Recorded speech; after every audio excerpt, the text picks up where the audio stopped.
I have a baby bunny outside and it's getting close to the road and it's freaking me out. Hi everyone, welcome back to my channel. For those of you who don't know me, my name is McKenna and I tell the stories of those who can't tell it themselves.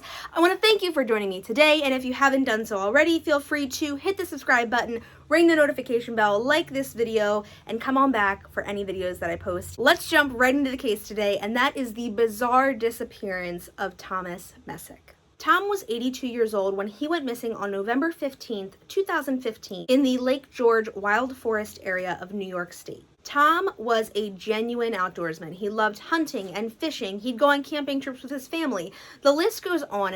And he actually used to teach hunter safety courses as well as survival courses for children and adults. And so that's what makes this case even stranger. Now, before we get into the crux of the story, I do want to say that Tom did have some physical disabilities or physical ailments, we'll call them, and that is some hearing loss and some vision loss.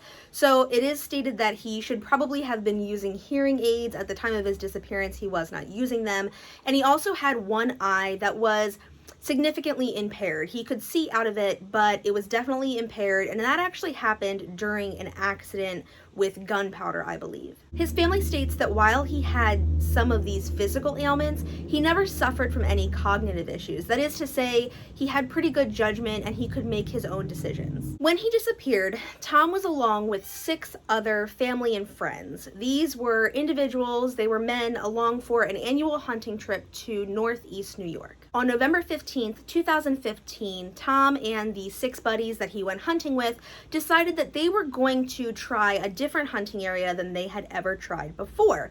This is an area known as Brant Lake, and it is a very frequented spot for hunters and fishermen. It is actually a part of New York State game land. This was actually a very spur-of-the-moment decision. It happened late in the afternoon, and they basically decided they were going to hunt for a couple hours, meet back at the truck, and then they were going to go enjoy dinner. They actually hadn't even arrived to the area that they were going to be hunting in until late afternoon, probably right after lunchtime, and they decided they were going to meet back at the truck at 3:00 p.m. Now, if you're not familiar with hunting, I'll give you a couple things here that were pointed out in the documentary. I actually used the 411 Missing Hunted documentary to make this video, as well as some other resources. All of those will be linked down below. That documentary is actually free on YouTube. It's pretty lengthy, but it's a really good documentary, and I definitely encourage you to watch it. I think you'll enjoy it.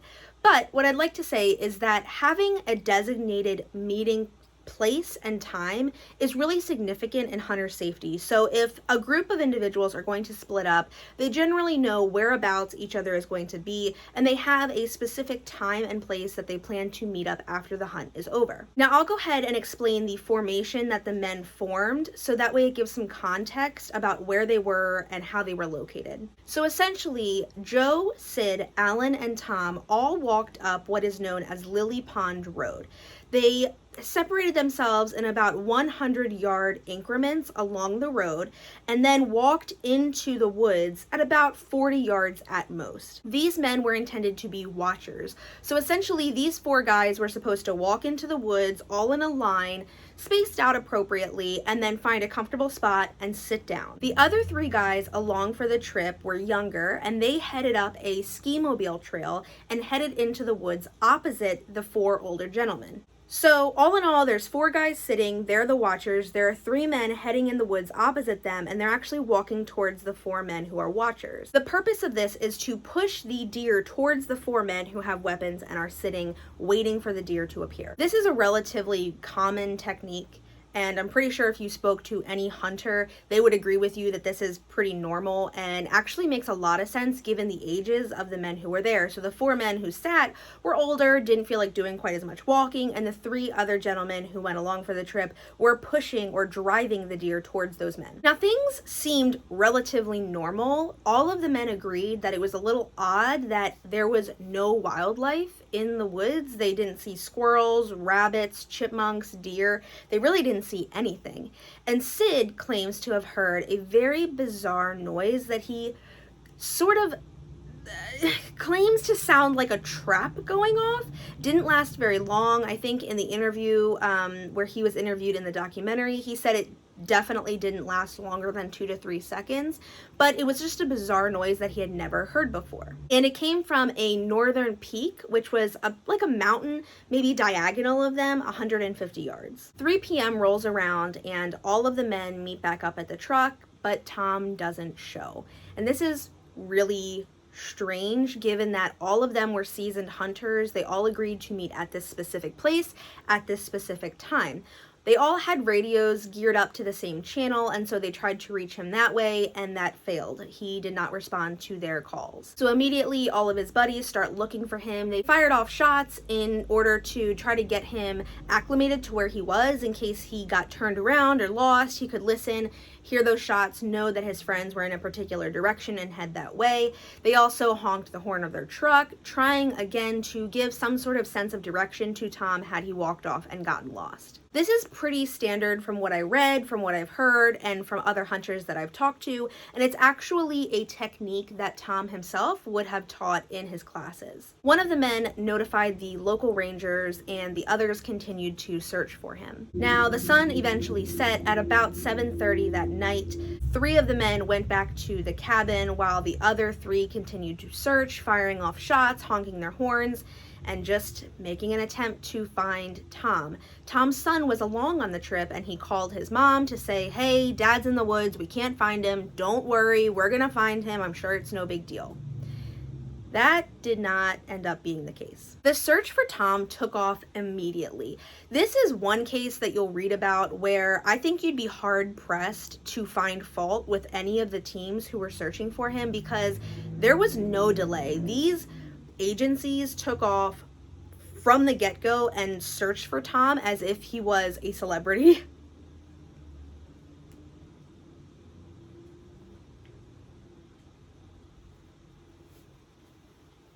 The New York State Forest Rangers took charge of the actual incident.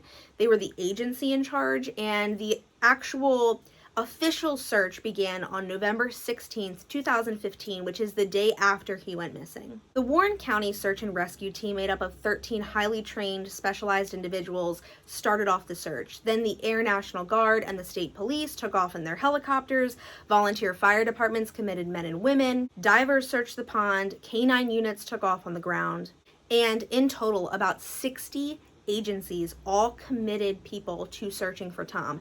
In one day alone, when the search first began, there were over 300 people at one time searching for Tom. Now, I do want to say here very quickly that Tom's wife is very adamant that if he was a watcher, if his job in the hunt was to sit and watch for wildlife, he would not have moved. And that's what makes her so uneasy about this entire incident, is that he was a very committed hunter. He was a very knowledgeable and seasoned hunter.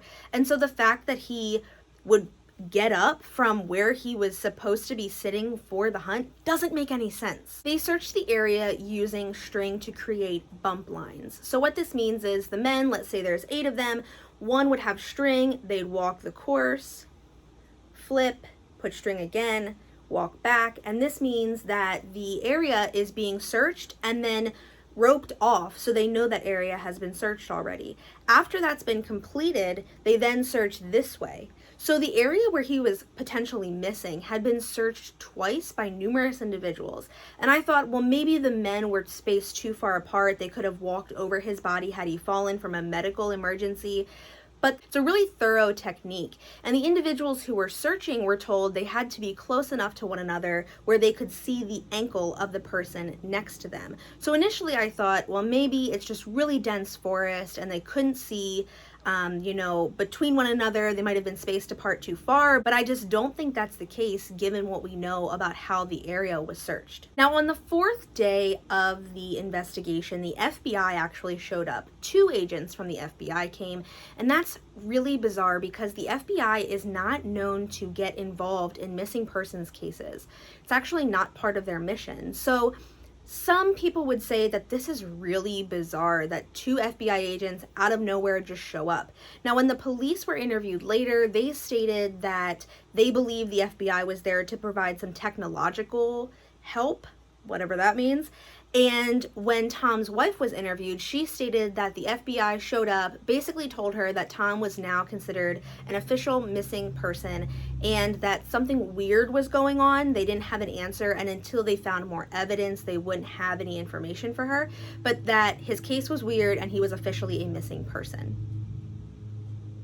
The formal search for Tom Messick ended on November 26, 2015, though his family continues to take numerous trips to the area to search for him.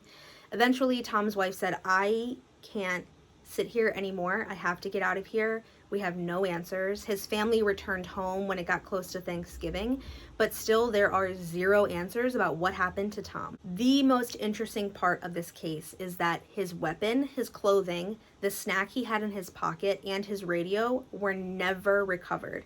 Meaning during that entire search, during the double search, this way, helicopters, canine units, none of his property, including a pretty significantly heavy weapon, were never found in the woods. Obviously, this means that his body was never recovered, and his family is just stumped by this entire incident because one technique that Tom used to teach in his hunter safety course, in his survival course, is that if you get lost, if you don't know where you're going, you use your knife, cut off a small piece of your jacket, and tie it to a tree near you as you continue to progress in the path that you believe is your way out.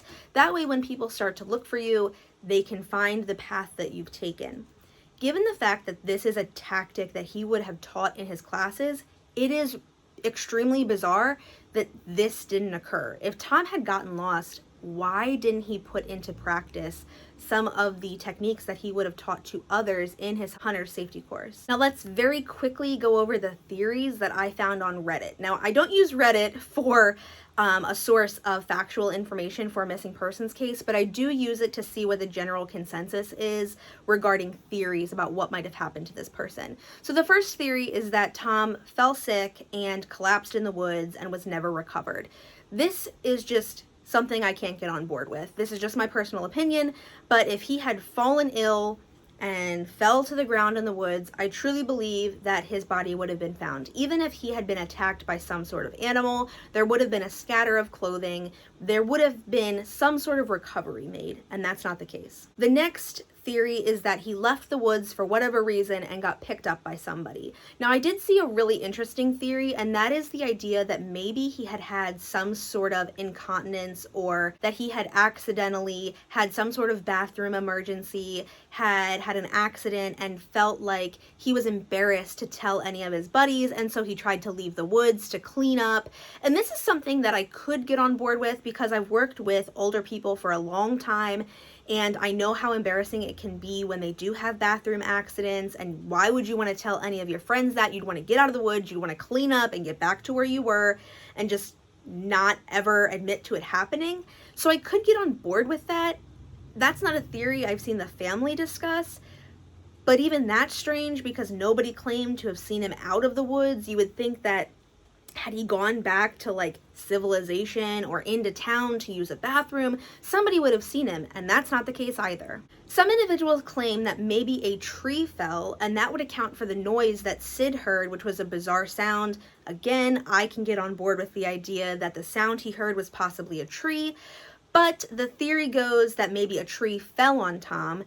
I don't know about that either. I don't think the trees in that area are even big enough to fully cover a body, so I think his body would have been recovered during the search if that were the case. Now lastly, and perhaps one of the sadder theories in this case, is that there's some sort of foul play involved, which from what I read online, individuals are positing that his family or the individuals who were on the hunt accidentally shot him and then disposed of his body. I just don't believe this. When you see the family talk about this man, there is absolutely no way that they know what happened to him but continue to carry out this lie. First of all, I think they would have sought help had they injured him or had he gotten injured. But second of all, that's a lot of people to keep a secret, and I just can't get on board with that. All right, guys, that's it for me today. I'm running out of light. Thank you so much for joining me today. Please let me know what you think happened down in the comments below. This is an extremely bizarre case, one where it just appears that he disappeared off the face of the earth, and there's really no theory that makes sense as to why he went missing. Please be respectful in the comments below, give some love to the family, and I will see you in the next video. Bye!